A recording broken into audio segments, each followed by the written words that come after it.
오늘도 찾아와 주셔서 감사합니다. 저는 여러분의 밤을 함께하는 그 시절 이하입니다. 오늘 들려드릴 이야기는 마흔회를 참았던 한 여자의 이야기입니다. 새벽 5시. 눈 뜨자마자 부엌으로 향하고 밥 짓고 국 끓이고 반찬 차리고 다녀오겠소. 그 한마디에 하루를 시작하던 여자.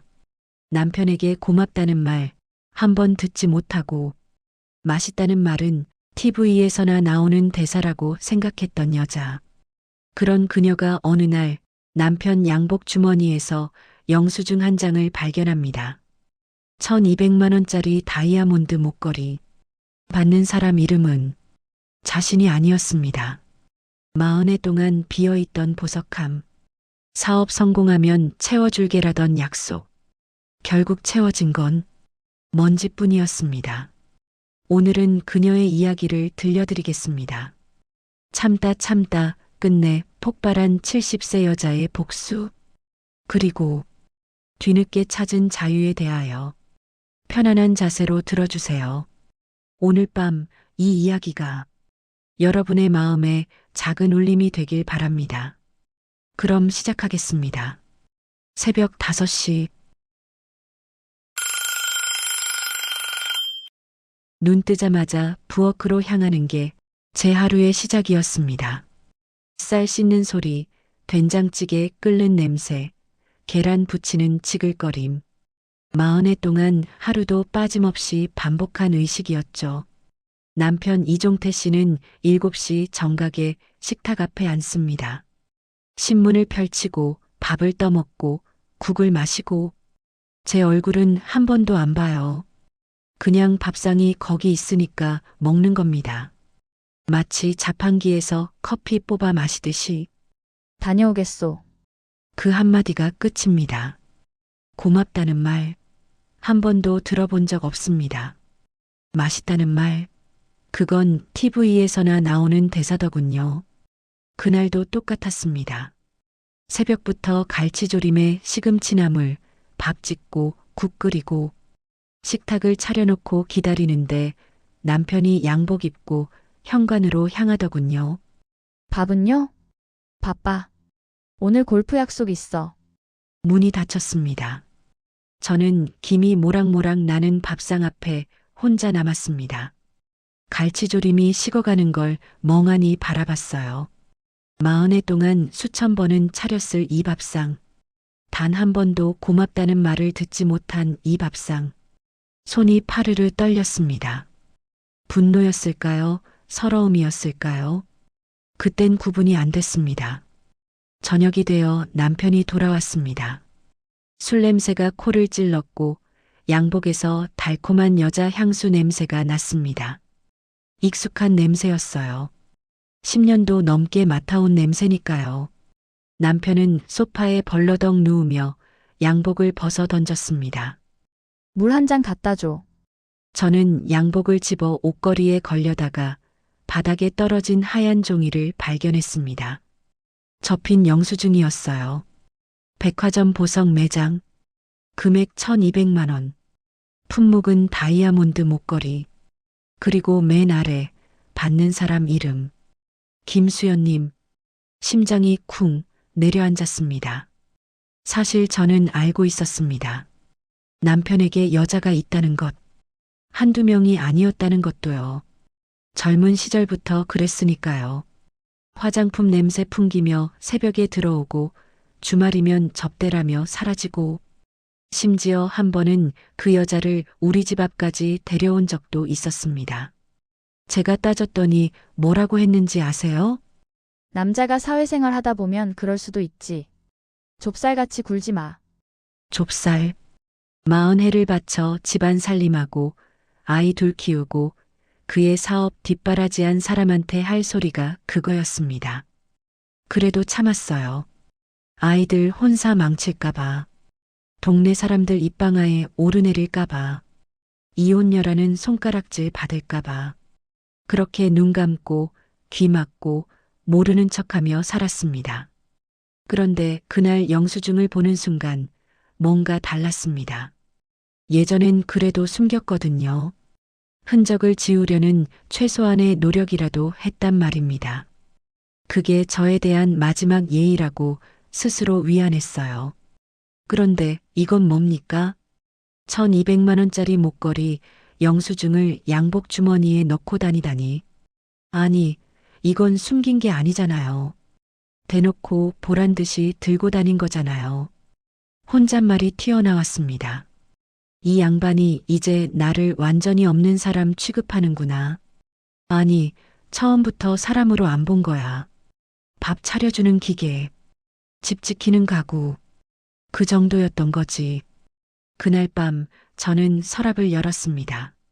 안쪽 깊숙이 먼지 쌓인 작은 상자가 있었어요. 결혼 초에 남편이 사준다고 했던 보석함입니다. 사업 성공하면 이거 다 채워줄게. 그 말을 믿고 40해를 기다렸죠. 열어보니까요. 텅 비어 있었습니다. 40해 전이나 지금이나 달라진 게 하나도 없더군요. 아, 하나 달라진 게 있긴 했습니다. 먼지가 더 쌓였다는 것. 저는 그 빈 보석함을 한참 들여다봤습니다. 그리고 결심했습니다. 다음 날 새벽 저는 일어나지 않았습니다. 태어나서 처음으로 아침밥을 짓지 않았어요. 7시에 남편이 부엌에 나타났습니다. 멍한 얼굴로 텅 빈 식탁을 바라보더군요. 밥은? 저는 대답하지 않았습니다. 방에서 나오지도 않았어요. 남편이 문을 벌컥 열었습니다. 야, 밥 왜 안 차려? 저는 누운 채로 천장을 바라보며 말했습니다. 오늘은 안 해요. 뭐, 미쳤어? 그래, 이제야 미쳤다. 40해 만에 처음으로 정신이 돌아온 거야. 드시고 싶으면 직접 해 드세요. 남편의 얼굴이 벌겋게 달아올랐습니다. 하지만 저는 더 이상 무섭지 않았어요. 그날부터 제 진짜 인생이 시작됐습니다. 70년 살면서 처음으로 저는 나를 위해 무언가를 하기로 마음먹었거든요. 물론 남편은 아직 모릅니다. 자기 발밑에서 무슨 일이 벌어지고 있는지. 바보 같은 양반. 저를 너무 만만하게 봤어. 여기서 잠깐 쉬어가겠습니다. 여러분, 40해를 참고 살았던 적, 혹은 참아야만 했던 순간이 있으셨나요? 누군가에게 당연하게 여겨졌던 적, 고맙다 한마디 듣지 못해 서러웠던 적 있으시다면 댓글로 여러분의 이야기도 들려주세요. 이야기는 계속됩니다. 그녀의 70번째 생일날, 운명은 잔인한 장면을 보여줍니다. 음력 3월 12일, 제 70번째 생일이었습니다. 아침에 눈을 떴는데 집이 조용하더군요. 남편은 이미 나가고 없었어요. 식탁 위엔 메모 한 장. 오늘 일정 있음. 저녁에 들어감. 생일 축하한다는 말은 없었습니다. 당연하죠. 지난 40년간 한 번도 없었으니까. 아들한테서 문자가 왔어요. 엄마 생신 축하해요. 바빠서 못 가요. 용돈 보냈어요. 딸도 비슷했습니다. 엄마 축하해 다음에 밥 먹자. 그 다음이 언제인지는 아무도 모릅니다. 작년에도 그랬고 재작년에도 그랬으니까요. 저는 혼자 미역국을 끓였습니다. 70평생 제 생일에 누군가 미역국을 끓여준 기억이 없어요.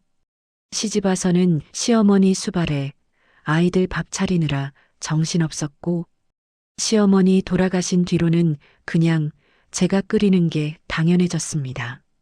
미역국 한 그릇 떠서 밥 말아 먹으며 생각했어요. 나 참 서글프게 살았구나. 눈물이 찔끔 났습니다. 훔치고 나니까 밥맛도 없더군요.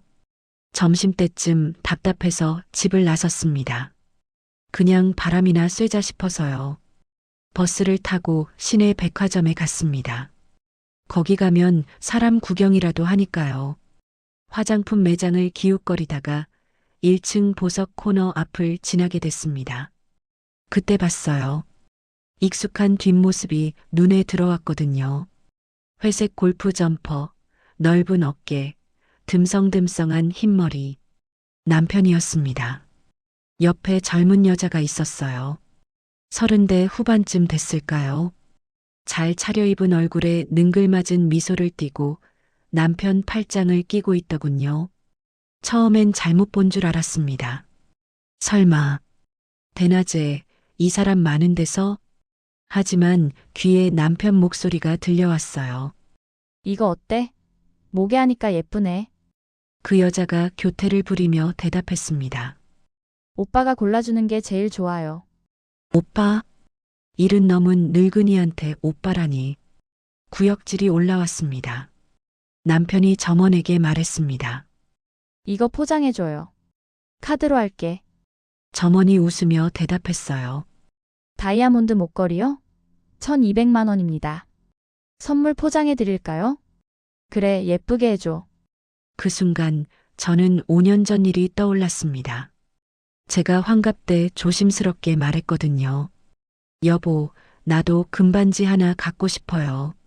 작은 거라도. 그랬더니 남편이 뭐라고 했는지 아세요? 돈이 아까워서 그래. 나이 들어서 무슨 금반지야. 있는 거나 껴. 그때 저한테는 돈이 아깝다던 사람이요. 저 여자한테는 1200만 원짜리 목걸이를 사주고 있었습니다. 다리에 힘이 풀렸습니다. 기둥에 몸을 기대고 서서 그 장면을 지켜봤어요. 남편이 웃고 있었습니다. 저한테는 평생 한 번도 안 보여준 환한 얼굴로 그 여자 손을 잡고 뭐라 속삭이면서요. 저런 표정을 지을 줄 알았구나. 그냥 나한테 안 짓고 싶었던 거야. 아니, 나한테는 지을 가치가 없다고 여긴 거지. 가슴팍이 뜨겁게 달아올랐습니다. 당장 달려가서 머리채를 잡고 싶었어요. 이 인간아, 내가 누구야? 라고 소리치고 싶었습니다. 그런데 이상하게 눈물이 안 나오더군요. 예전 같았으면 벌써 울었을 겁니다. 화장실에 숨어서 펑펑 울고 집에 돌아와서 또 울고 그러다 지쳐서 그냥 모른 척 했겠죠. 근데 그날은 달랐어요. 눈이 바싹 말랐습니다. 심장은 뛰는데 머리는 차갑게 식어갔어요. 울지 마. 지금 울면 또 당하고만 살아. 이 양반이 뭘 믿고 이렇게 당당한지 끝까지 지켜보자. 저는 기둥 뒤에 숨어서 휴대폰을 꺼냈습니다. 손이 떨렸지만 카메라를 켜고 그 장면을 찍었어요. 남편과 그 여자가 손잡고 걸어가는 뒷모습. 목걸이 포장된 쇼핑백을 든 남편. 그 여자가 남편 볼에 입술을 갖다 대는 순간까지 전부 찍었습니다. 집에 돌아오는 버스 안에서 저는 창밖을 멍하니 바라봤습니다. 시간이 참 느리게 가더군요. 지나가는 거리 풍경이 영화 화면처럼 흘러갔어요. 문득 이런 생각이 들었습니다. 나는 왜 이 짓을 당하면서 참았을까? 자식들 때문에? 아니야. 자식들은 내가 죽어도 제 밥 먹고 잘 살아. 체면 때문에? 그래, 남들 눈이 무서웠지. 근데 그게 내 인생보다 중요했나? 40해를 참았는데 이 양반이 달라졌나? 아니, 더 대놓고 무시하잖아. 집 현관문을 열었을 때 집안이 캄캄했습니다. 남편은 아직 안 들어왔더군요. 당연하죠. 그 여자랑 저녁 먹고 있겠지. 저는 불도 안 켜고 소파에 앉았습니다. 어둠 속에서 빈 보석함을 꺼내 무릎 위에 올려놨어요. 열어봤자 아무것도 없는 거 아는데 그래도 열어봤습니다. 역시 텅 비어 있었습니다. 그 순간 깨달았어요. 내가 평생 기다린 건 남편의 사랑이 아니었구나. 그냥 인간 대접을 받고 싶었던 거야. 그것조차 못 받았으면서 뭘 기대하고 살았던 거지? 빈 보석함을 닫으며 중얼거렸습니다. 그래, 이제 끝내자. 당신이 나한테 한 짓 고스란히 돌려받게 해줄게. 40해치 이자까지 붙여서. 밤 11시에 남편이 들어왔습니다. 술 냄새, 여자 향수 냄새. 언제나 그랬듯이. 왜 불도 안 켜고 있어? 이상한 년. 저는 대답하지 않았습니다. 그냥 어둠 속에서 웃었어요. 남편은 눈치도 못 채고 침실로 들어가 코를 골며 잠들었습니다. 저요? 저는 그날 밤 한숨도 못 잤습니다. 하지만 괴로워서가 아니에요. 머릿속에 계획이 그려지기 시작했거든요. 울음이 멎는 순간 사람은 무서워집니다. 저도 그랬거든요. 다음 날부터 저는 변했습니다. 아니, 정확히 말하면 변한 척 했습니다. 새벽 5시에 일어나 밥을 차렸어요. 남편이 일어나기 전에 식탁을 깔끔하게 세팅하고 양복도 다려서 걸어뒀습니다.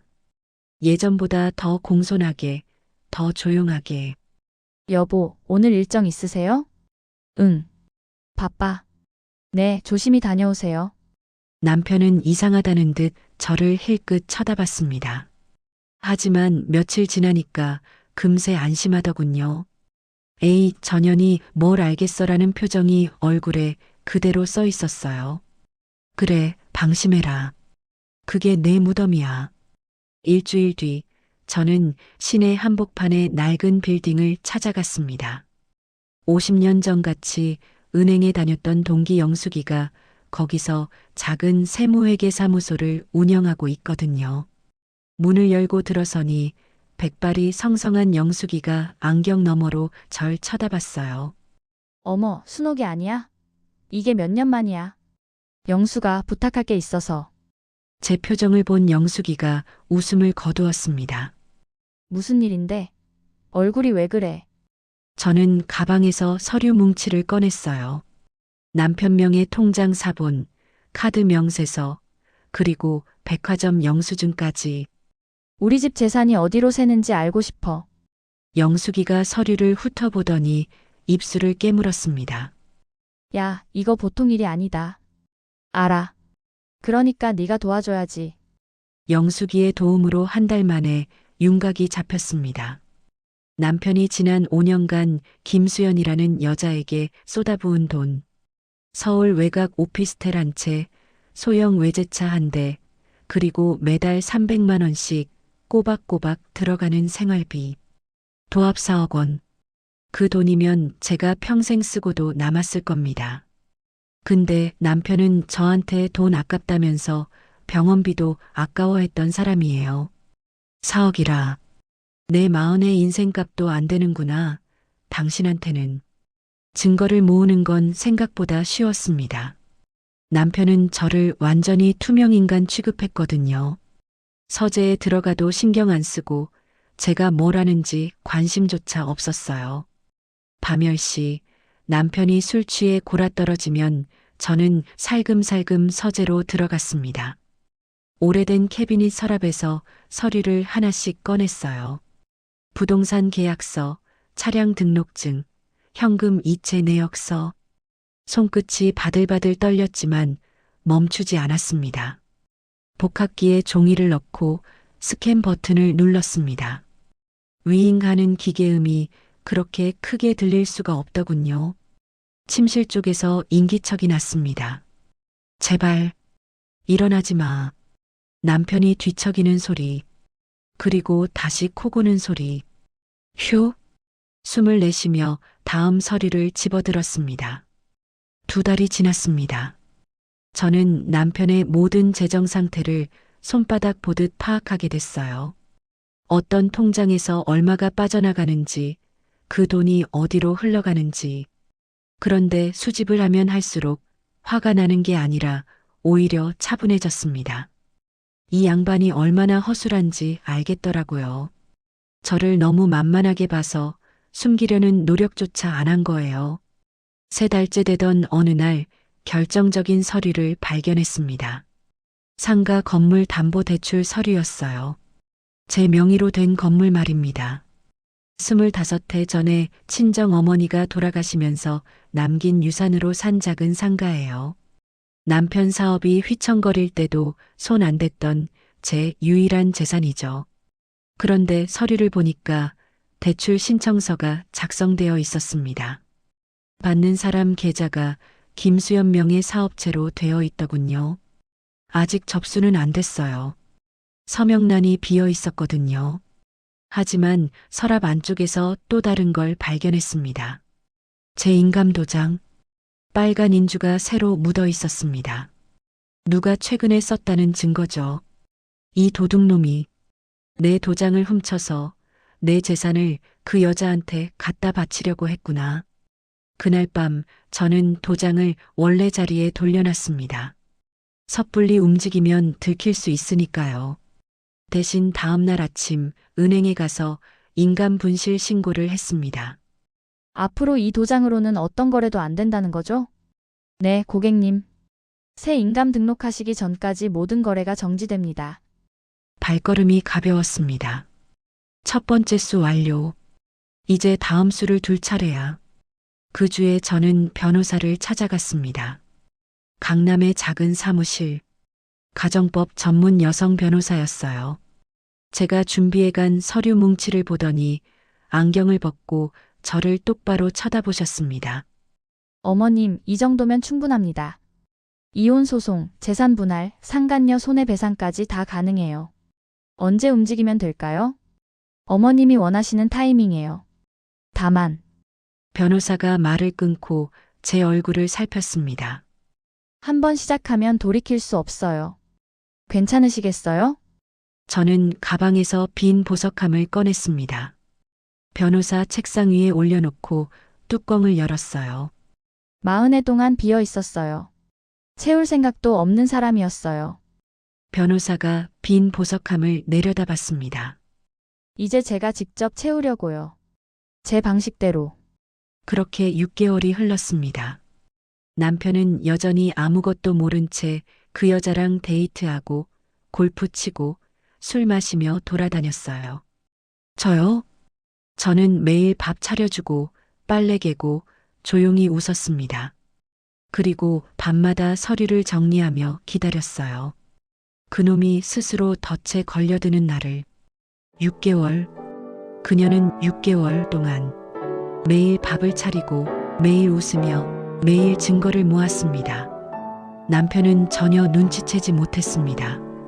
아내를 사람으로 보지 않았으니까요. 가구가 무슨 생각을 하는지 누가 궁금해하겠어요? 그런데 넉 달째 되던 어느 날 뜻밖의 조력자가 나타납니다. 그리고 충격적인 사실이 밝혀집니다. 넉 달째 되던 어느 오후였습니다. 저는 그 여자가 사는 오피스텔 근처를 찾아갔어요. 영숙이가 알려준 주소였죠. 직접 확인하고 싶었거든요. 내 남편이 4억을 갖다 바친 여자가 어떤 곳에서 사는지. 외벽이 번쩍거리는 고급 건물이었습니다. 로비에 분수대가 있고 경비원이 정장을 입고 서 있더군요. 이런 데 살면서 아직도 더 뜯어먹으려고 했구나. 한참을 서성이다가 발걸음을 돌리려는데 누군가 제 등 뒤에서 말을 걸었습니다. 혹시 박순옥 사모님 아니세요? 뒤를 돌아보니 경비원 아저씨가 서 있었어요. 60대 중반쯤 됐을까요? 낡은 제복에 흰머리가 듬성듬성. 어디서 본 듯한 얼굴인데 도통 기억이 안 났습니다. 제가. 누구시죠? 저 김철수예요. 못 알아보시겠죠? 25해 전에 사모님 댁에서 일했었는데 그제야 기억이 났습니다. 남편 공장에서 격리로 일하던 사람이에요.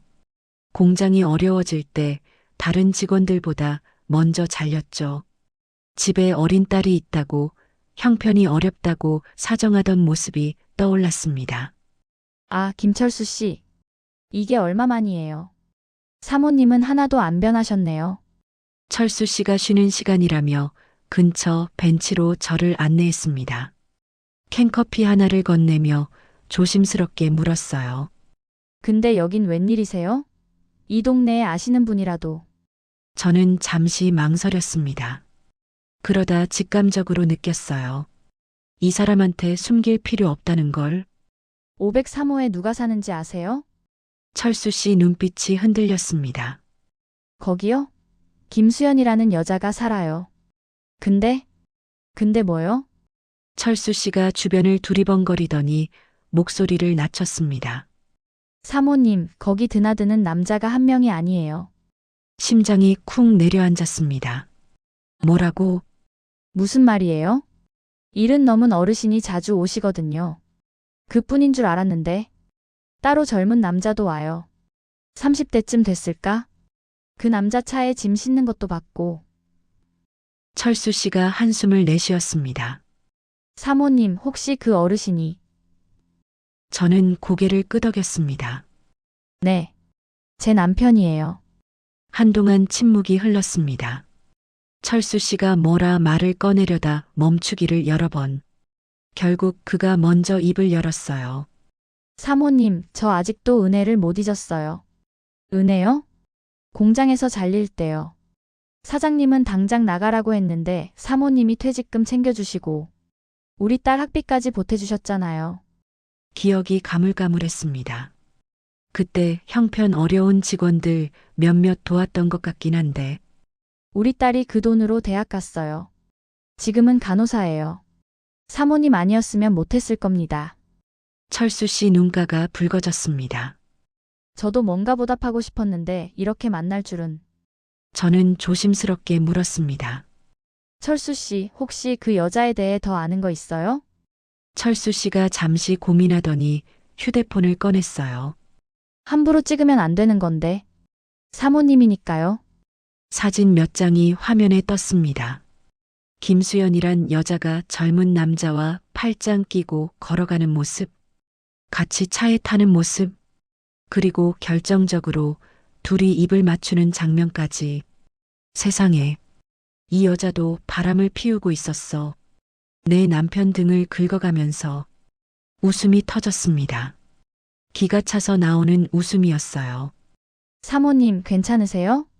괜찮아요. 오히려 속이 시원하네. 철수 씨가 의아한 표정을 지었지만 저는 알았습니다. 이건 하늘이 준 선물이라는 걸. 집에 돌아오는 길 버스 안에서 사진을 다시 들여다봤습니다. 남편은 자기가 사랑받고 있다고 믿겠죠. 젊은 여자가 자기한테 반했다고, 진심으로 좋아한다고. 바보 같은 양반. 당신 지갑이 좋았던 거야.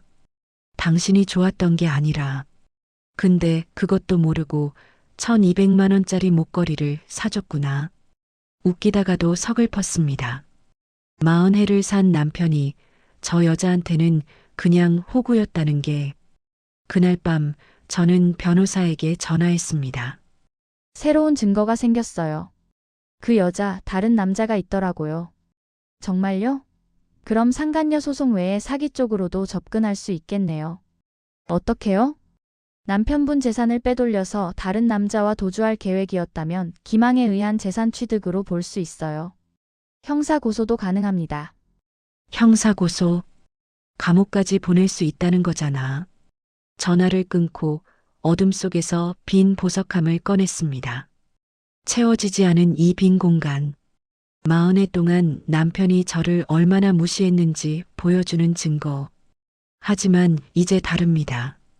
내가 직접 채울 거야. 당신들 몰락으로. 5달째 되던 어느 저녁이었습니다. 평소처럼 저녁상을 차려놓고 남편을 기다리는데 현관문이 벌컥 열렸어요. 발소리가 심상치 않았습니다. 집이 울릴 정도로. 남편이 거실로 들어서더니 식탁을 내려쳤습니다. 야, 국그릇이 엎어지고 밥알이 사방으로 튀었어요. 내 인감도장 어디 있어? 심장이 쿵 내려앉았습니다. 하지만 표정을 관리했어요. 들켰나? 아니야. 침착해. 인감도장이요? 서랍에 있을 텐데요. 없어. 은행에서 효력 없다고 하더라고. 네가 뭔 짓을 한 거야? 남편 얼굴이 시뻘겋게 달아올랐습니다. 눈에 핏발이 섰더군요. 은행에 갔구나. 대출 받으려다 막힌 거야. 속으로 쾌재를 불렀지만 겉으로는 당황한 척 연기했습니다. 저는 아무것도 안 했는데요. 분실됐나? 분실? 분실은 무슨? 네가 신고했잖아. 이제 발뺌할 수 없었습니다. 남편이 서랍을 뒤지고 캐비닛을 열고 집안을 엉망으로 만들었어요. 서류가 바닥에 흩어지고 옷가지가 나뒹굴었습니다. 미친년이 내 뒤통수를 쳤어. 내가 뭘 어쨌다고. 뭘 어쨌냐고? 내 재산 훔쳐서 그 여자한테 갖다 바치려 했잖아. 하지만 말하지 않았습니다. 아직 때가 아니었으니까요. 여보, 저는 정말 모르는 일이에요. 누가 훔쳐갔나 봐요. 닥쳐. 남편이 갑자기 제 멱살을 잡았습니다. 70평생 처음이었어요. 이 사람이 손찌검을 한 적은 없거든요. 말로 무시하고 눈으로 깔보고 그렇게 상처 줬지. 물리적으로 폭력을 쓴 건 처음이었습니다. 네가 뭘 꾸미는지 다 알아. 누구 꼬임에 빠진 거야? 변호사 만났지? 어떻게 알았지? 순간 등골이 서늘해졌어요. 무슨 소리예요? 변호사는 무슨. 거짓말하지 마. 내가 안 밝혀낼 줄 알아? 멱살을 잡힌 채로 저는 남편 눈을 똑바로 쳐다봤습니다. 40해를 살면서 이렇게 정면으로 마주본 적이 없었어요. 늘 고개 숙이고 눈치 보고 피해 다녔으니까요. 근데 신기하게도 무섭지 않았습니다. 그래, 협박해봐라. 나한테 손 댄 순간 너도 끝이야. 놓으세요. 제 목소리가 떨리지 않았습니다. 뭐? 놓으라고요. 안 그러면 경찰 부를 겁니다. 남편이 멈칫했습니다. 아마 평생 저한테서 이런 말을 들어본 적이 없었겠죠. 늘 네, 알겠어요. 죄송해요만 했던 아내가 갑자기 경찰 타령을 하니까 잠시 팽팽한 침묵이 흘렀어요. 결국 남편이 먼저 손을 놨습니다. 좋아. 네가 뭘 꾸미는지 모르겠지만 두고 보자고. 그러세요. 내가 변호사 10명을 붙여서라도 네 꼬라지 박살 낼 테니까. 쿵. 현관문이 닫혔습니다. 남편이 나가자마자 다리에 힘이 풀렸습니다. 소파에 주저앉아 한참을 숨을 골랐어요. 손이 떨렸습니다. 아까는 안 떨렸는데 이제야 떨리더군요. 위험해졌어. 이 양반이 눈치를 챘어. 휴대폰을 꺼내 변호사에게 전화했습니다. 남편이 알아챘어요. 움직여야 할 것 같아요. 얼마나 아는 것 같으세요? 정확히는 모르는 것 같은데. 의심하고 있어요. 저한테 손도 댔고요. 전화기 너머로 한숨 소리가 들렸습니다. 어머님, 그러면 계획을 앞당겨야겠어요. 남편분이 먼저 손 쓰기 전에. 그날 밤 저는 짐을 쌌습니다. 필요한 서류, 통장, 옷 몇 벌, 작은 캐리어 하나에 다 들어갔어요. 40해를 살았는데 가져갈 게 이것밖에 없더군요. 서랍에서 빈 보석함을 꺼냈습니다. 잠시 망설이다가 가방에 넣었어요. 이건 가져가야지. 내 40의 서름의 증거니까. 새벽 2시 남편은 돌아오지 않았습니다.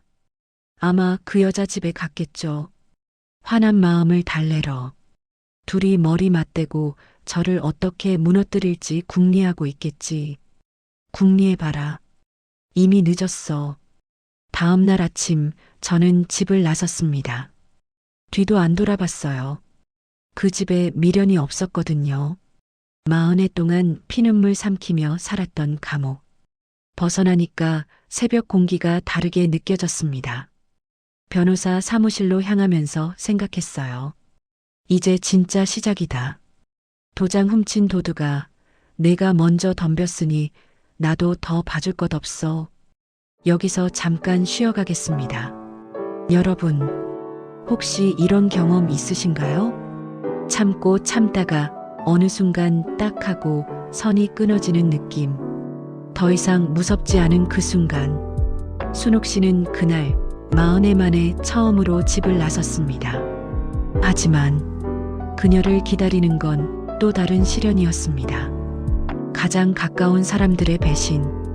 자식들은 과연 어느 편이었을까요? 계속 들어주세요. 변호사 사무실 근처 작은 오피스텔에 임시 거처를 마련했습니다. 보증금 500에 월세 40만 원짜리 원룸.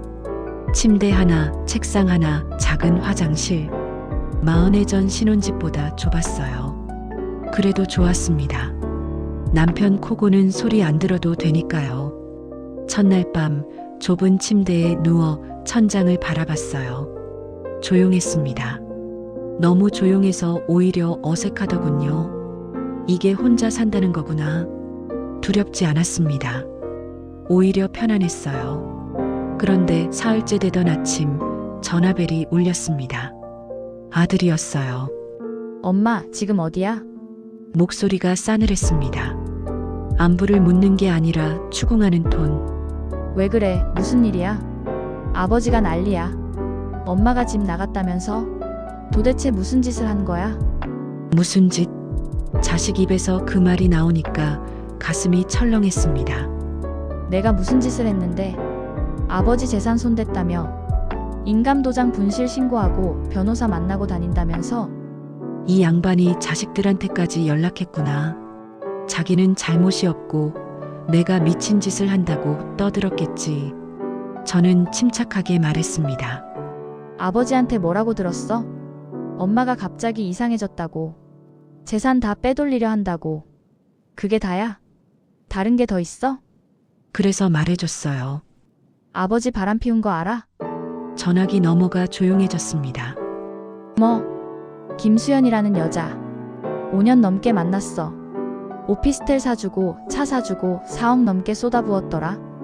아들이 한참 말이 없었습니다. 그러다 이렇게 말하더군요. 그래서? 아니, 그래서가 뭐야? 아버지가 바람을 피웠다니까. 남자들은 그럴 수도 있지. 엄마가 너무 예민한 거 아니야? 눈앞이 캄캄해졌습니다. 남자들은 그럴 수도 있다. 내가 낳은 자식 입에서 그 말이 나오다니. 너 지금 무슨 소리 하는 거야? 엄마, 나도 바쁜 사람이야. 갑자기 이혼이니 소송이니 하면 내 사업에도 영향 가. 조용히 넘어갈 수 없어? 조용히 넘어가. 40해를 참았는데 더 참으라고. 전화를 끊자마자 딸한테서 연락이 왔습니다. 엄마, 오빠한테 들었어. 무슨 일이야? 딸은 다를 줄 알았어요. 그래도 여자니까 제 마음을 알아줄 줄 알았습니다. 아버지가 바람 피운 거 알았어. 증거도 다 모았고. 어머, 진짜? 아버지가? 응. 그래서 이혼하려고. 딸이 한숨을 내쉬었습니다. 근데 엄마, 이 나이에 이혼하면 어떡해? 혼자 어떻게 살아? 그건 내가 알아서 할게. 아니, 엄마는 바깥 물정을 몰라서 그래. 세상이 얼마나 무서운데? 그냥 눈 감고 살아. 아버지 재산이라도 받으면서. 전화기를 내려놓고 한참을 멍하니 앉아 있었습니다. 아들은 자기 사업 걱정, 딸은 내가 혼자 못 산다고 걱정. 둘 다 저를 걱정하는 게 아니었어요. 자기들 불편해질까봐 걱정하는 거였습니다. 내가 왜 참았지? 이 자식들 때문에 참았는데. 정작 자식들은 아버지 편이잖아. 눈물이 볼을 타고 흘렀습니다. 억울해서요. 서러워서요. 40해 동안 가족을 위해 희생했는데 돌아온 건 이거였어요.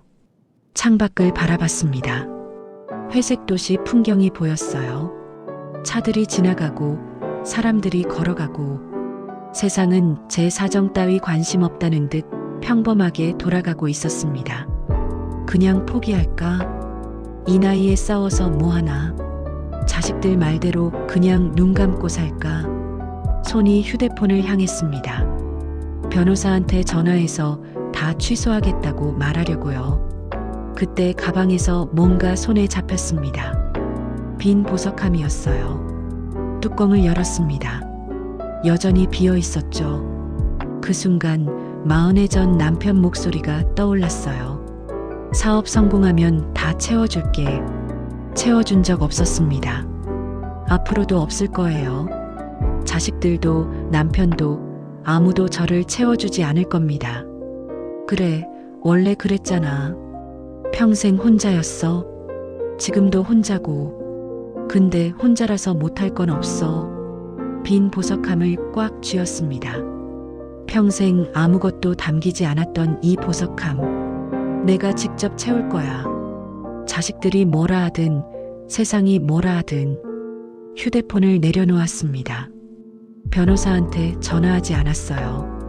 대신 세수를 하고 옷을 갈아입고 거울을 봤습니다. 주름진 얼굴, 흰머리, 70년을 버텨온 얼굴. 아직 안 끝났어. 드디어 그날이 왔습니다. 변호사에게서 연락이 왔어요. 어머님, 남편분이 움직입니다. 내일 오후 3시 강남역 근처 카페에서 상가 매매 계약서에 도장 찍을 예정이에요. 어떻게 아셨어요? 김수연 씨 통화 기록을 확보했거든요. 내일 계약 끝나면 바로 공항 간다고 하더라고요. 도망가려고? 내 재산 팔아먹고 해외로 튀려고? 막을 수 있어요? 막는 게 아니라 현장에서 잡을 겁니다. 준비 다 됐어요. 다음 날 오후 2시 반. 저는 강남역 근처 카페 앞에 서 있었습니다. 유리창 너머로 안이 보였어요. 구석자리에 남편과 그 여자가 앉아 있었습니다. 테이블 위에 서류가 펼쳐져 있었고 남편이 뭔가 열심히 설명하고 있더군요. 그 여자는 고개를 끄덕이며 남편 팔을 쓰다듬었어요. 마치 효도하는 며느리처럼. 역겹더군요. 저게 4억짜리 연기야. 근데 오늘로 끝이다. 변호사가 제 옆에 섰습니다. 준비되셨어요? 네. 떨리시면 제가 먼저 들어갈게요. 아니요. 제가 직접 할 거예요. 마흔회를 참았습니다. 마지막은 내 손으로 끝내야죠. 심호흡을 하고 문을 밀었습니다. 카페 문이 열리며 차가운 에어컨 바람이 얼굴을 스쳤습니다. 커피 향이 코끝에 닿았어요. 재즈 음악이 잔잔하게 흘러나왔죠. 평화로운 오후의 카페. 그 분위기가 곧 산산조각 날 줄은 아무도 몰랐을 겁니다. 남편이 고개를 들었습니다. 눈이 마주쳤어요. 순간 그 얼굴이 굳어지더군요. 당신이 왜 여기? 저는 천천히 걸어갔습니다. 또각또각 구두 소리가 카페 안에 울렸어요. 그 여자도 고개를 돌렸습니다. 처음엔 멍한 표정이었다가 곧 당황한 기색이 스쳤죠. 누구세요? 저는 대답하지 않았습니다. 대신 남편 맞은편 빈자리에 털썩 앉았어요. 여보, 이게 무슨 짓이야? 당장 안 나가? 남편 목소리가 떨렸습니다. 화난 건지 당황한 건지 구분이 안 됐어요. 나가긴요. 이제 시작인데. 그 여자가 끼어들었습니다. 저기요, 아줌마. 여기 사적인 자리거든요. 나가주시겠어요? 아줌마. 피식 웃음이 났습니다. 아줌마, 나 이 사람 마누라야. 마흔에 된. 그 여자 얼굴이 하얗게 질렸습니다. 그때 변호사가 옆자리에 앉았습니다. 서류 가방에서 두툼한 봉투를 꺼내 테이블 위에 올려놓았어요. 남편이 변호사를 노려봤습니다. 뭐야 이건? 당신 뭔데? 김정은 변호사입니다. 박순옥 씨 대리인이에요. 변호사? 지금 장난해? 남편이 벌떡 일어섰습니다. 주먹을 불끈 쥐고 저를 쏘아보더군요. 야, 박순옥. 지금 협박하러 온 거야? 내가 누군 줄 알아? 그래, 소리 질러라. 지를수록 내 꼴이 더 우스워질 테니. 변호사가 차분하게 서류를 펼쳤습니다. 이종태 씨, 일단 앉으시죠. 서서 들으시기엔 내용이 좀 깁니다. 닥쳐. 네가 뭔데 나한테 명령이야? 명령 아닙니다. 충고예요. 변호사가 첫 번째 서류를 테이블 위로 밀었습니다. 이 상가 건물 말인데요. 두 분이 오늘 매매하시려던 거죠? 남편이 서류를 힐끗 봤습니다. 그래서 이 상가 석 달 전에 이미 사회복지재단에 조건부 기부가 완료됐습니다. 침묵. 남편 얼굴에서 핏기가 싹 빠졌습니다. 뭐라고? 기부요. 어머님 명의니까 어머님 마음대로 하실 수 있거든요. 기부? 미쳤어? 그 상가가 얼마짜린데? 남편이 저를 돌아봤습니다. 눈에 살기가 서렸어요. 야, 박순옥. 네가 내 재산을 기부했어? 정신이 있어 없어? 저는 웃었습니다. 당신 재산? 내 엄마가 남긴 거야. 원래부터 내 거였어. 부부 공동 재산이잖아. 아니에요. 변호사가 끼어들었습니다. 혼인 전 취득 재산은 특유 재산입니다. 법적으로 어머님 단독 소유예요. 남편 다리가 풀렸는지 털썩 의자에 주저앉았습니다. 그 여자는 상황 파악이 안 되는지 멍한 얼굴로 앉아 있었어요. 수연아, 이게 무슨. 상가 없으면 사업 자금은 어떻게? 그 여자가 대답하기 전에 변호사가 두 번째 서류를 꺼냈습니다. 김수연 씨, 이건 상간녀 손해배상 청구 소장이에요. 오늘 접수됐습니다. 상간녀요? 저요? 네. 그리고 이건 이혼 소송장. 역시 오늘 접수됐고요. 테이블 위로 서류가 쌓여갔습니다. 소송장, 증거 서류, 은행 거래 내역서. 남편이 그 여자한테 퍼준 돈의 흐름이 낱낱이 적혀 있었어요. 남편이 서류를 집어들었다가 내려놓기를 반복했습니다. 손이 벌벌 떨리더군요. 이게 다 뭐야? 증거요. 40해 동안 모은 겁니다. 제가 말했습니다. 당신이 나를 바보로 봤지? 밥이나 하는 년, 아무것도 모르는 년. 그렇게 생각했잖아. 근데 말이야, 나도 은행 다녔어. 숫자 볼 줄 알아. 서류 읽을 줄 알아. 남편이 고개를 떨궜습니다. 하지만 저는 아직 끝내지 않았어요. 그리고 하나 더 있어. 가방에서 마지막 봉투를 꺼냈습니다. 사진 여러 장을 테이블 위에 흩뿌렸어요. 그 여자와 젊은 남자가 팔짱 끼고 걷는 사진, 차에 함께 타는 사진, 그리고 입 맞추는 사진. 이 남자 누구야? 그 여자 얼굴이 사색이 됐습니다. 이건 당신 남자친구지? 우리 남편 돈 빼돌려서 같이 도망가려 했지? 남편이 사진을 집어들었습니다. 한 장, 두 장 넘기더니 손이 멈췄어요. 수연아, 이게 뭐야?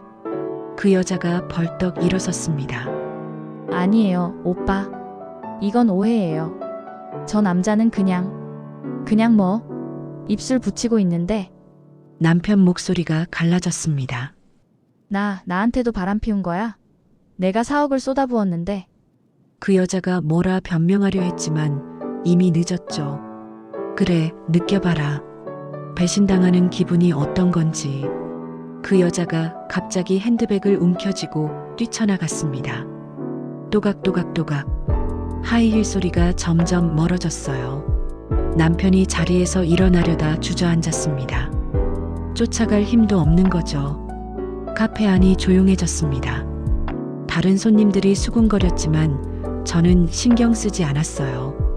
저는 천천히 일어섰습니다. 남편을 내려다봤어요. 40해 동안 저를 짓밟던 그 남자가 지금은 초라하게 고개를 숙이고 앉아 있었습니다. 영감. 남편이 고개를 들었습니다. 그 여자랑 길바닥에서 행복하게 사세요. 나는 이제 내 인생 살러 갑니다. 돌아서서 걸어 나왔어요. 등 뒤에서 남편이 뭐라 소리쳤지만 듣지 않았습니다. 카페 문을 열고 밖으로 나오니 오후 햇살이 얼굴을 비쳤습니다. 따뜻했어요. 가슴이 뻥 뚫리는 기분이었습니다.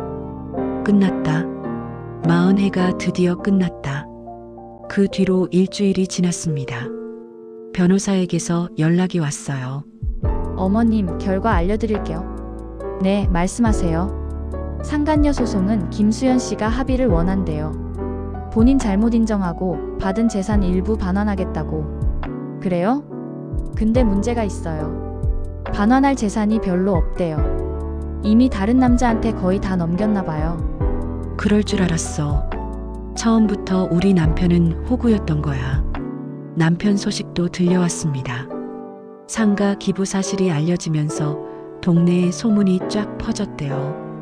이종태 씨가 바람 피우다 마누라한테 쫓겨났다더라. 그 잘난 척하던 양반이 빈털터리가 됐다더라. 골프 모임에서도 쫓겨났고 사업 파트너들도 하나둘 등을 돌렸다더군요. 아들한테서 전화가 왔습니다. 엄마, 아버지가 우리 집에 얹혀 살겠다고 해. 어떻게? 네 집이니까 네가 알아서 해. 엄마가 이렇게까지 할 줄 몰랐어. 너무한 거 아니야? 너무하다.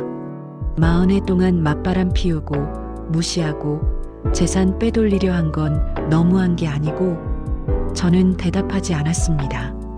그냥 전화를 끊었어요. 딸한테서도 연락이 왔습니다. 엄마, 아버지가 불쌍해. 용서해주면 안 돼? 불쌍하다. 저 양반이 나한테 한 짓은 생각 안 하고 불쌍하다고. 불쌍하면 내가 모셔. 엄마, 나는 40해 동안 불쌍하게 살았어. 이제 내 차례야. 전화를 끊었습니다. 며칠 뒤 변호사가 마지막 소식을 전해줬어요. 이종태 씨, 지금 여관방에서 생활한대요. 여관이요? 네. 자녀분들 집에 얹혀 살려다가 며느리, 사위랑 다 싸웠나 봐요. 결국 쫓겨났대요. 그래, 그렇게 됐구나. 평생 가족 무시하고 살더니 정작 본인이 가족한테 버림받았네. 연민이 느껴질 줄 알았는데 아무 감정이 없었습니다. 그냥 남의 일처럼 들렸어요. 그리고 김수연 씨요. 그 남자랑 해외로 도망갔대요. 남편분 돈 들고.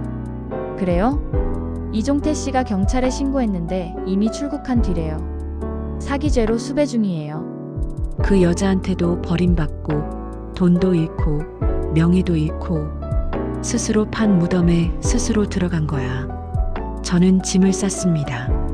작은 캐리어 하나, 옷 몇 벌, 통장, 그리고 빈 보석함. 기차역으로 향했어요. 행선지는 정하지 않았습니다. 그냥 가고 싶은 데까지 가보려고요. 기차에 올라 창가 자리에 앉았습니다. 출발벨이 울리고 천천히 풍경이 움직이기 시작했어요. 서울의 빌딩 숲이 점점 멀어지고 아파트 단지가 스쳐 지나갔습니다. 창밖을 바라보며 생각했어요. 40해 전에도 기차를 탔었지. 시집 가던 날 새하얀 드레스 입고 꿈에 부풀어서 그때는 앞으로 펼쳐질 인생이 장밋빛일 줄 알았습니다.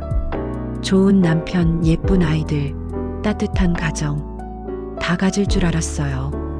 근데 현실은 달랐지. 논밭이 펼쳐졌습니다. 초록빛 들판 위로 햇살이 쏟아지고 있었어요. 바람에 벼가 출렁거렸습니다. 문득 어린 시절이 떠올랐어요. 시골 외갓집에서 뛰놀던 때 할머니가 끓여주신 수제비, 마당에서 뒹굴던 강아지. 그때는 아무 걱정이 없었습니다. 그냥 하루하루가 행복했어요. 언제부터 이렇게 됐을까? 언제부터 숨 쉬는 게 힘들어졌을까? 가방에서 보석함을 꺼냈습니다. 낡은 벨벳 상자, 모서리가 닳고 색이 바랬어요. 40해의 세월이 고스란히 묻어 있었죠. 뚜껑을 열었습니다. 여전히 비어 있었어요. 그래, 평생 비어 있었지. 남편은 한 번도 채워주지 않았어. 그런데 오늘은 달랐습니다. 주머니에서 작은 종이봉투를 꺼냈어요. 오늘 아침 집 떠나기 전에 들른 작은 액세서리 가게에서 산 거예요. 봉투를 열자 은반지 하나가 떨어졌습니다. 3만 원짜리. 별거 아닌 거죠. 하지만 제가 저한테 처음으로 사준 선물이었어요. 은반지를 빈 보석함에 넣었습니다. 작은 반지 하나가 텅 빈 공간 한가운데 놓였어요. 채워졌다. 40해 만에 처음으로 웃음이 나왔습니다. 눈물도 함께 흘렀어요. 하지만 슬픈 눈물이 아니었습니다. 뭐랄까, 시원한 눈물이었어요. 창밖으로 바다가 보이기 시작했습니다. 푸른 수평선이 끝없이 펼쳐지고 하얀 파도가 넘실거렸어요. 갈매기들이 하늘을 날았습니다. 아, 예쁘다. 40해 동안 이런 풍경 볼 여유가 없었어요. 밥 차리고 빨래하고 남편 눈치 보느라 하루가 다 갔으니까 이제는 다릅니다. 시간이 온전히 제 거예요. 기차가 작은 해변 마을에 멈췄습니다. 저는 캐리어를 끌고 내렸어요. 짠 바닷바람이 얼굴을 스쳤습니다. 역 앞에 작은 민박집 간판이 보였어요. 여기서 며칠 쉬어볼까? 발걸음을 옮겼습니다. 민박집 주인 할머니가 저를 맞았습니다. 어머, 혼자 오셨어요? 네. 여행이에요? 잠시 생각했어요. 여행이라고 해야 할까? 도망이라고 해야 할까? 새 출발이에요. 할머니가 환하게 웃었습니다. 어머, 좋네요. 새 출발. 저도 예순에 여기 내려와서 민박 시작했거든요. 늦은 것 같아도 막상 해보면 아무것도 아니에요. 그렇구나. 나만 늦은 게 아니구나. 저녁 때 해변가에 나갔습니다. 모래사장에 앉아 노을을 바라봤어요. 하늘이 주황빛에서 보랏빛으로 다시 남빛으로 물들어갔습니다. 바람이 불었어요. 머리카락이 흩날렸습니다. 참 고요하다. 마음이 이렇게 편한 게 얼마만이지. 보석함을 꺼내 은반지를 손가락에 끼웠습니다. 가느다란 은빛이 노을빛에 반짝였어요. 비싸지 않아도 괜찮아. 내가 나한테 준 거니까. 70평생 처음으로 저 자신이 소중하게 느껴졌습니다. 여러분, 나를 귀하게 여기지 않는 사람을 위해 귀한 인생을 낭비하지 마세요. 참는 게 미덕이라고요? 아니에요. 참다 보면 상대방은 더 막 대합니다. 저처럼 40해를 버리지 마세요. 늦었다고요? 아니에요. 늦었다고 생각할 때가 가장 빠를 때예요. 저는 70에 처음으로 혼자가 됐습니다. 무섭지 않았어요. 오히려 태어나서 처음으로 제 발로 서 있다는 기분이 들었습니다. 파도 소리가 귓가에 맴돌았습니다. 눈을 감았어요. 바람이 볼을 어루만졌습니다. 이 평온함이 내 인생에서 가장 비싼 보석이야. 40의 세월과 바꿨으니까. 저는 일어섰습니다. 신발을 벗고 맨발로 파도에 발을 담갔어요. 차가운 바닷물이 발가락 사이를 적셨습니다. 혼잣말이 나왔습니다. 이제야 살 것 같네. 70에 찾은 자유. 늦었지만 결코 늦지 않았습니다. 여기까지입니다. 70에 찾은 자유. 늦었다고 생각했지만 결코 늦지 않았던 그녀의 이야기. 여러분은 어떻게 들으셨나요? 혹시 지금 참고 있는 것이 있으신가요? 말하지 못한 이야기가 있으신가요? 괜찮습니다. 천천히 자신의 속도로 가셔도 됩니다. 다만 이것 하나만 기억해 주세요. 나를 귀하게 여기지 않는 사람을 위해 귀한 인생을 낭비하지 마세요. 오늘 밤도 함께 해주셔서 감사합니다. 이 이야기가 마음에 남으셨다면 좋아요와 구독으로 응원해주세요. 여러분의 응원이 다음 이야기에 힘이 됩니다. 그리고 댓글로 여러분의 이야기도 들려주세요. 혼자 삼키지 마시고 여기에 털어놓으셔도 됩니다. 그럼 다음 이야기에서 또 만나요. 좋은 밤 되세요.